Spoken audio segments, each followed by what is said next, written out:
Hey, what's up everybody? It's Preston from PG Custom Woodworks.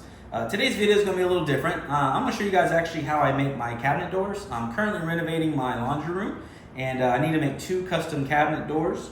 They're going to be kind of like a farmhouse style, so I thought I'd bring you guys along. A few of you have asked in the past how I make my doors, so I thought what better time than the present to show you. You can find a lot of different ways to make a door. This isn't the only way. I would say find the way that you can use what you already have so you don't have to go out and buy a whole bunch of expensive machinery.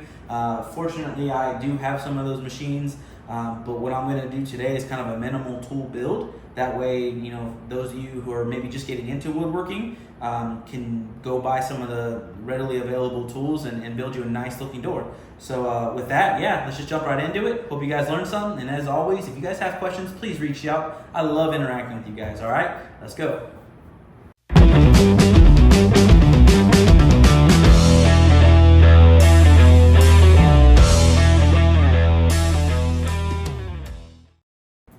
All right, so the first thing I want to do is kind of go over the different components that make up a cabinet door.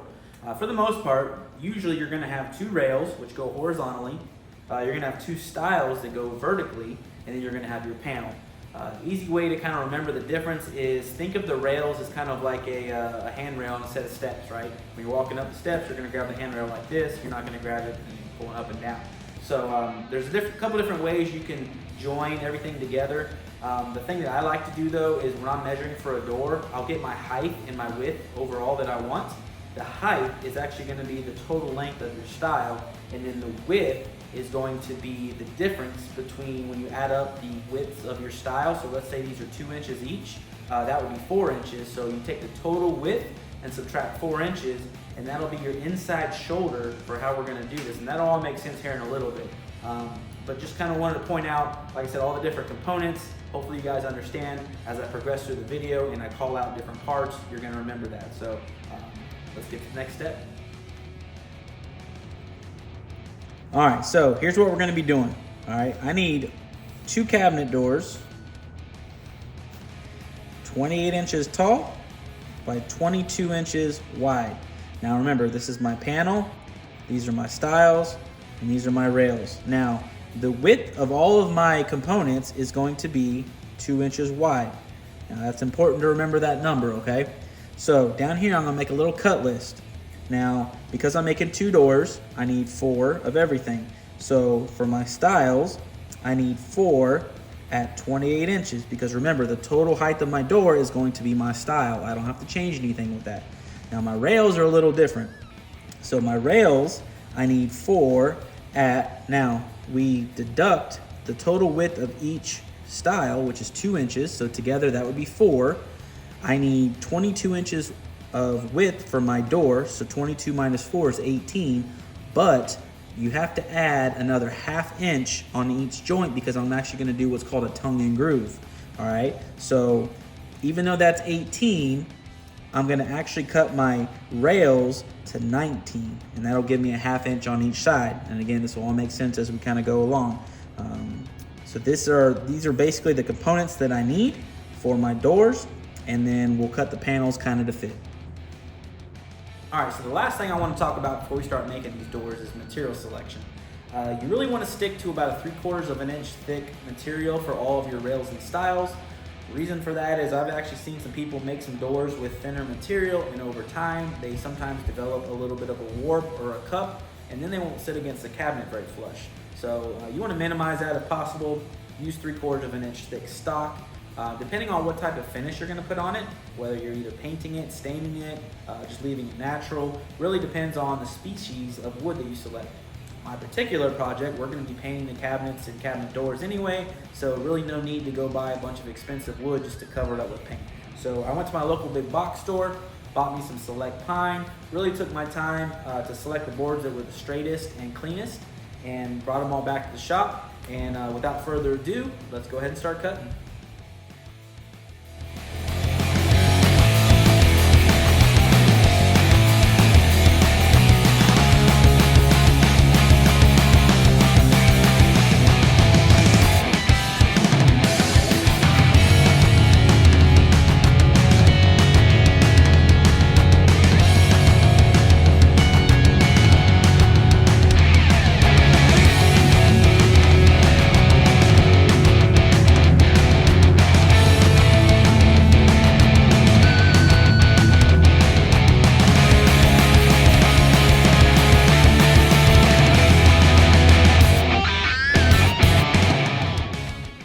to show you guys something real quick. You can buy a set of these gauge blocks. This is a 1/2 inch, but they come in a pack of like 5, and they come in all different dimensions.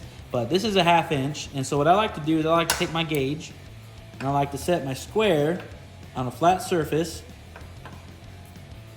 and just make sure I'm pushing down, and that'll give me an exactly 1/2 inch from here to here. And the reason why that's important is on the next step. All right, so the next step in the process is to go ahead and mark all of our rails. Now, if you remember in a previous step, we left our rail about 1 inch longer than it needed to be. The reason for that is because, remember, we already have this set at 1/2 inch. When we mark this shoulder for our tongue, it's going to be a perfect 1/2 inch setback, okay? We're gonna do that on both sides. And then all we have to do now is come in here and figure out the thickness of the tongue so we can hog out all this material on each side, which is gonna leave this protruding tongue, and that's gonna go into the groove of our style. All right, the next thing we need to do is get our blade height set so that we can start running our rails over and hogging out all that material. This is the kit that I was talking about. I just bought this off Amazon. There's the part number, 9810. It's made by Whiteside. Comes with 5 different gauges, all the way from 1/8 all the way up to 1/2 inch. So because this material we're working with is 3/4, we're gonna take this 1/4 inch gauge and we're gonna lower the blade until it's flush with the top. And you wanna take your time and make sure and get it very close.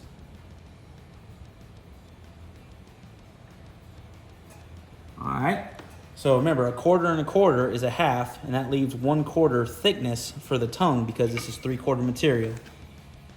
All right, so what I've done is I've clamped a little 3/4 sacrificial piece of wood here for this to butt up next to. That way when I run it through my table saw, I don't have any friction between the fence and the blade. But what this is doing is it's giving me that setback that I need to cut that. So the way I determine that is I kind of set this exactly where I needed it to be, and then I bump the fence over until I had a 3/4 gap here, and that's why I have this board sitting here now. So the next thing to do is go ahead and cut my shoulders on both sides for all of my tongues and on the rails, and then we'll go ahead and go to the next step.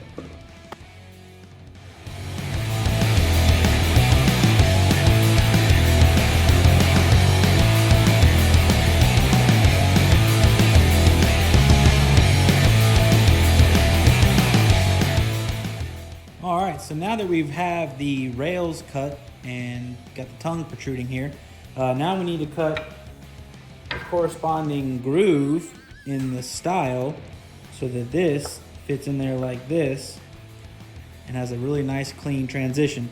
So the easiest way to get the depth in your style is to use the tongue on the rail and set it on the table saw and raise the blade till it hits the shoulder on the rail.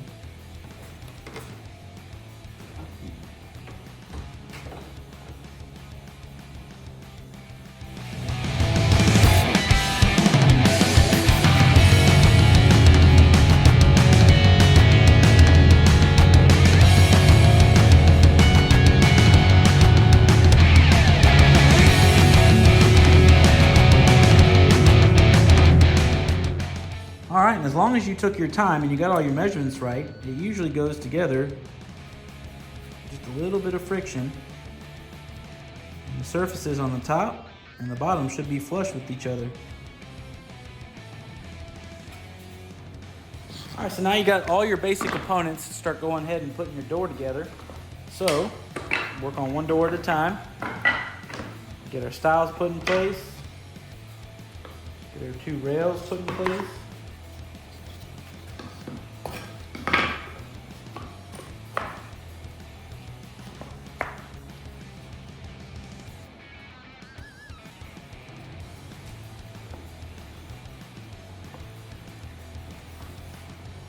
All right, now the only other thing left to do is to measure for our panel.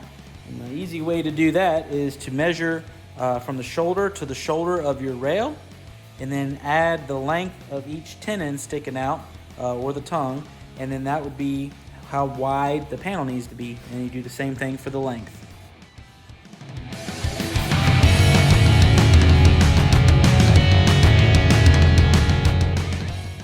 All right, so now that we got everything cut, we got it all dry fitted, we are ready to put it together. Now, you can do it a couple different ways. You can put some little finishing nails, even maybe some small screws, but honestly, wood glue is very strong. So when you add wood glue to all the joints where it meets, it's a very strong bond. So glue is all you need, believe it or not. I don't ever glue my panels in. They're a floating panel. You could, I guess, in theory, but honestly, there's really no need if you did all your measurements right. So now what I'm gonna do is just go around and add glue to all my joints, clamp it all together, and then we'll pull it out with the clamps. All right, so here it is the next day. Everything dried up really nice. I'm gonna go ahead and pop this out of the clamps, do a little bit of light sanding where all the joints are. You could stop here and have a really nice shaker style looking door. The project I'm working on though, I'm going to actually incorporate more of a farmhouse style door. So I'm going to be adding an X pattern on the face of this door. So if you're interested on how to do that, go ahead and stick around for the rest of the video.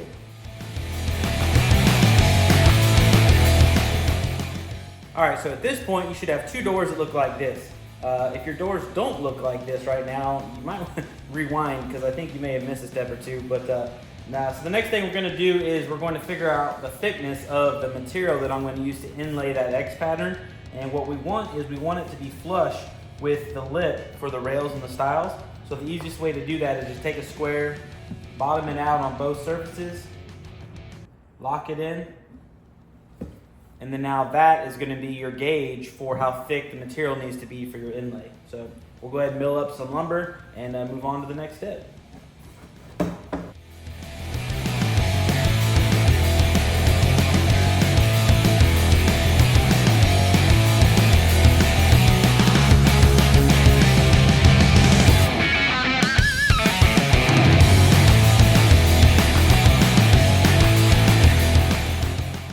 All right, so now that we got the inlay material planed down to the correct thickness, we need to go ahead and set this inlay in place so that we can mark to cut all the joinery. You can get pretty fancy with some of this joinery. There actually is a way that you can half lap this center section here, so you don't actually have a different joint. You have it sitting on top of each other, which for this project, it's gonna be a little bit much. So what we're gonna end up doing is kind of setting this in here, marking my 2 points, connecting the 2 points with a line, and then that'll be where I cut. Now, because this door is not square, these aren't gonna be 45-degree angles, so don't just assume that it's a door, cut 45, and set it in there. It'll be off, so take your time, get it set up to where this is in the corner, mark the 2 points, draw your line, cut it, and it should be good.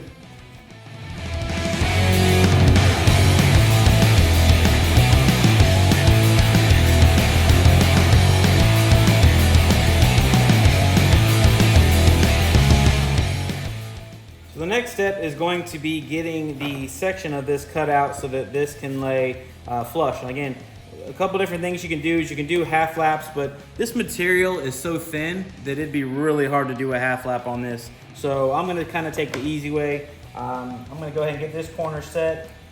Go ahead and get this one pretty much lined up where it needs to be, keeping an eye on this to make sure this stays tight. And then I'm gonna do the same thing. I'm just gonna mark the 2 intersecting points.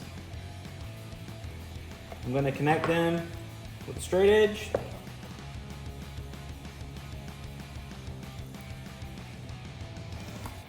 And then I'm going to go ahead and take it to the saw, cut that, and then I'll do the same thing for this side. So as long as you took your time, you got your angles right, again, it should fall kind of right into place and be a nice tight fit. And pretty cool little X pattern farmhouse style door. All right, so now that we got everything where we want, the next thing is go ahead and attach the inlays to the door. Honestly, with this, I'm just gonna put a little bit of wood glue. It's plenty strong enough. The material right here is kind of thin, so I don't wanna risk blowing out the backside by shooting any type of finishing nails or brad nails or anything like that. So just some simple wood glue and the best kind of clamps ever. Some heavy little paint cans, hold it down. Should dry up pretty nice, and then we'll go ahead and get it sanded and ready for finish.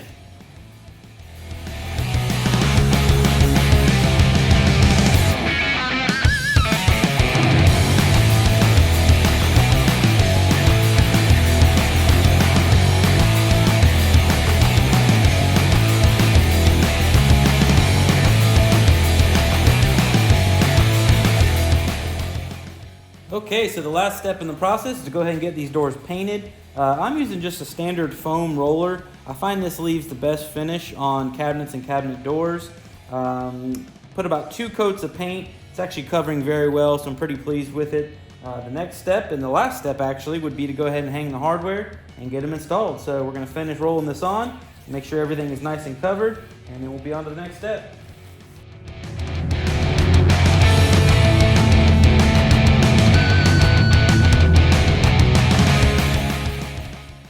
Guys, there you go, we are done.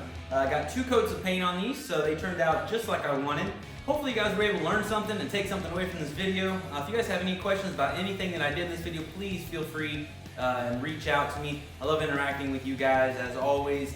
Thank you guys so much for the support, and yeah, don't be afraid to get out there and make something. See you on the next one.